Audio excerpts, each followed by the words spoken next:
Ambulance ఎవరైనా వస్తే 10 ఏళ్ళు పోతారు జైలుకి చెప్తున్నా. ఇది నేషనల్ హైవే, స్టేట్ హైవే కాదు. నేను డాన్స్ వేస్తానికి ఎవరా వీడియో ఉందా?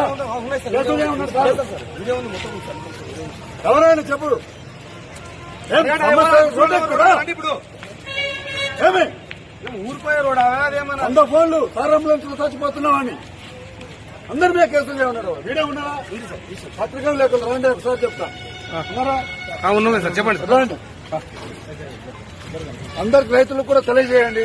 ఏదైనా సమస్య ఉంటే కలెక్టర్ దగ్గరికి పోండి, ధర్నా చేసుకోండి. ఆ రైట్స్ హక్కులు ఉంటాయి. అంతేగాని చీటికి మాటికి నాకు కడుపు నొప్పి లేస్తుంది 100 టాబ్లెట్ వేసుకుంటుంటే కుదరదు.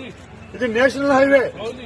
నెంబర్ ఆఫ్ వెహికల్ 10 నిమిషాలలో 4-5 కిలోమీటర్లు ఉంటుంది.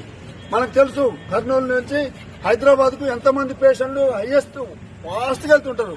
ఒకటి గ్రీన్ ఛానల్ అని కూడా ఉంటుంది. అంటే ఊపిరితిత్తులు కిడ్నీలు తీసుకుని 120-140 మీద వెహికల్స్ పోతుంటాయి. నీకు చిన్న సమస్యకు నువ్వు రోడ్డు ఎక్కితే జీవితం పోతుంది ఆడ. ఇదే లాస్ట్ అండ్ ఫైనల్ మీ అందరు చెప్పేది. మీ సమస్యలు ఉంటే ఇక్కడ ధర్నా చేయండి, లేదా కలెక్టర్ దగ్గర పోయి మీ హక్కులు సాధించుకోండి. నేషనల్ హైవే సరే కాదు, నేషనల్ హైవే మీద ఉంటే మాత్రం మీకు తెలియదు ఆ కేసులు ఎట్లయినాయో. రైల్వే ట్రాక్ తెలుసు కదా కేసులు. ఈడ కేసు అయితే మిమ్మల్ని దేశంలో ఉన్న అన్ని రాష్ట్రాల్లో తిప్పుతారు. నేషనల్ హైవే మీద కూడా అదే కేసులు అవుతాయి. ఇలా గద్వాల కోర్టు ఉండదు. ఒకసారి ఢిల్లీ పిలుస్తాడు, ఒకసారి కలకత్తా పిలుస్తాడు, ఒకసారి హైదరాబాద్ పిలుస్తాడు.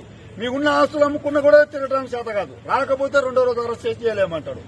దయచేసి మీకు రైతులకు మీకు తెలియదు కాబట్టి మళ్ళీ చెప్తున్నా.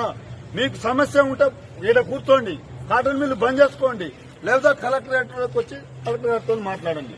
నేషనల్ హైవే మీద ఎక్కేసి మీకు చిన్న సమస్య ఉంది, మార్చరేజర్ ఉందని ఎక్కితే వాడి ప్రాణాలు పోతే ఎవడు రెస్పాన్సిబుల్?